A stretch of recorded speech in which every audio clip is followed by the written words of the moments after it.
Governor Lujan Grisham, thank you so much for being with us today. Oh, thank you for having me on the show. Well, we appreciate your time. It's a busy session. You took this session a multi-pronged approach to your public safety agenda. You've got a package of sort of tough on crime bills and then some gun bills, among other things. Somewhat surprisingly, the gun bills are the ones that are moving. And we would have thought those would have been a harder sell, but just this week, the banning guns in polling places and a 14-day waiting period advanced. Do incremental restrictions like this have real potential to improve New Mexicans' safety? I believe they do, or I wouldn't do it. And I certainly wouldn't do it in a 30-day session. And you know, people are sort of pressured to do special sessions. You have to have a meaningful end result, and there has to be evidence. And there's evidence that suggests if we can curb people who should never have guns from having guns, and we don't want weapons of mass destruction anywhere in our communities. And anything I can do to prevent a mass shooting in any context is worth doing. And I am actually a little surprised that those are moving. And I would say that Albuquerque is a good example of people have had enough. They can see it. We've done thousands of arrests since the public health order.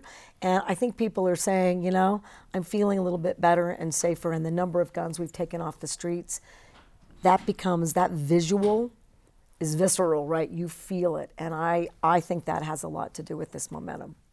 You are very lucky as a governor to have such strong Democratic majorities in the state house and state. Am I? Well, that's funny, because is it part of your strategy, I want to know, to show that New Mexico can be a sort of a proving ground for some of the issues that animate Democrats nationwide? Well, no. I'm really serious about public safety, and I think for far too long, Democrats don't get enough respect about the work that they're trying to do. And quite frankly, in today's political climate, you are either very conservative, so we do nothing, or you're incredibly liberal, and we could make one mistake with someone we might arrest or detain.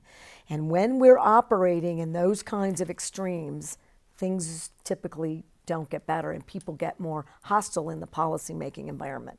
I think Democrats have to learn to talk seriously about safety. I think we have to be really clear. Our kids are at risk, and more kids are engaged directly in gun violence, and younger and younger and younger. And to pretend that this trend isn't occurring is flat wrong. And I've learned some lessons as a politician that these are areas no one's comfortable with because it's hard to find middle ground. How much of the problem you are trying to fight is the perception of crime? That's a hard question to answer. I think that perception, even if the facts don't always bear out that crime is rising. So for example, you probably are aware that we can show that a lot of crime is actually headed in the right direction. It's diminishing in Albuquerque. Violent crime has been stagnant. It's still high and it's not really moving, but I think we're going to see a dip, and it's exactly what we should expect. But if we don't have the right prevention, support to families, do something about poverty, better education. The answer to crime is always jobs. Well, 110,000 jobs just in the last 3 years. It's not a perception. There is a climate around the world of animosity and anxiety. There are a lot of guns that are available far too easy. I think that we are enamored. I think there's a negative gun culture. That combination has proven to be quite disturbing and dangerous in America.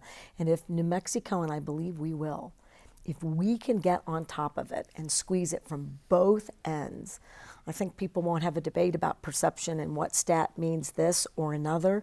But when I feel safe going out in the ditches in Albuquerque, I miss them.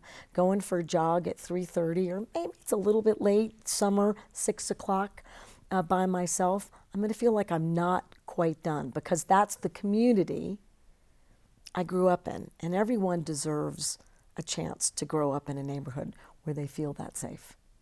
I want to talk about kids and safety, CYFD.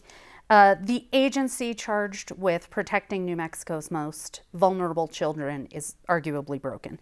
There is a proposal up here now that would take the agency away from the executive, away from your purview, and give it to an independent commission. Where do you stand on that? I'm not a big fan of that. I mean, certainly there have been reports the legislature is trying to take executive power, and these are debates that aren't new. And usually, this long into an administration, those debates resurface. But take a look at our boards and commissions, lots of complaints. Sometimes regents, take a look at some of our universities and whether they trend in the right direction. You create another layer of bureaucracy. And who is accountable then? One of those board members, 5 of those board members, some of those board members. CYFD in every state. Child welfare, that system is broken because we don't invest in families or in kids or in well-being, and it's in every one of my departments. That's not an excuse for issues in CYFD, but I think the public should know maybe a couple of things. Protective Services, where we do our investigations, it has less money right now with a democratically controlled majority, supermajority in the House than it did when we got here. You can't be serious about doing the investigations and catching up if you're not going to fund that. It's unfortunately, hot button issue like immigration, and it is so in every state. I don't care whether you're a Republican governor or a Democratic governor. In fact, when I ran in 2018, words like beleaguered, people who are running it not qualified, there are no staff there. And we did, in fact, we inherited a 40% vacancy rate in many of our departments, including that one. If those are the headlines, is that a department you want to work? Are you worried about that risk? You bet you are. I'm feeling like the issue I could have addressed better in 2019 is I kept hiring brilliant policymakers. But I have a lot of help on the policy. I needed managers, coaches, and I need folks who understand what it takes in a public context to deliver that personnel response to kiddos. And we are going to do a lot of policy work. The next session will be all about complete revamping of the child well-being system and different accountability so that every governor gets a fair start with CYFD, because most governors, I would argue, haven't gotten a fair start. And that means kids and their families don't get what they deserve from this state. And I bet that I can deliver that before I leave. I want to move on to climate. You've made climate a signature issue. There are advocates out there for climate saying the number one thing that the governor could do now is lower the amount of oil and gas production that's happening in the state, lower the amount of stuff that we're pulling out of the earth. Why have you not pushed for a cap on production? Well, I've looked at some of that caps on production, so I'm not sure that they work in the way that we think they do. Two, that doesn't stop Texas from taking all of that same oil right out, and they don't clean it up. They don't require recycled water. They don't have a methane rule. They don't change the pneumatic valves. And as weird as this sounds, and it sounds even weird to me, I'm going to say it anyway, we produce the cleanest barrel of oil, cleanest natural gas in the world. Well, it's still a fossil fuel, and it still gets burned, and it still emits greenhouse gases. But we're setting the standard, including in methane capture. You want the rest of the world that's going to keep producing oil to get where we are? Lead by example. And while you do that, more aggressively invest in renewable energy and a real transition. And I think that we're going to start to beat states without it being a per capita analysis, because we're small, 2 million people. I think that we're going to win the race on these transitions. Now, a lot of it depends on our transmission. Nobody wants those either, because they... Transition lines coming through communities, they look ugly. And they are emitters. I mean, even when you put green electrons on, there is no completely universal simple issue. And that's because we waited too long. But I went to Mexico to lead the country, and we can make all of it better while we lean really heavily into renewables, including individual responsibility, and we've got more good solar policies and practices than certainly any of our neighboring states, but most states in the country. And I'm going to keep doing just that. And I also want folks to know, governors are not omnipotent. And I don't have the power on private land or with Texas or with anyone to do all of that stuff. And it is simple. And in a weak moment, of course, when I look at my grandchildren, I just want to wave a magic wand and I want there to be no more carbon emitted anywhere in the world. But I don't have that. But I can be aggressive and pragmatic, and I can do my part to save the earth and to make sure that New Mexico leads in that space. There is a movement up here this session to help the legislature get more done.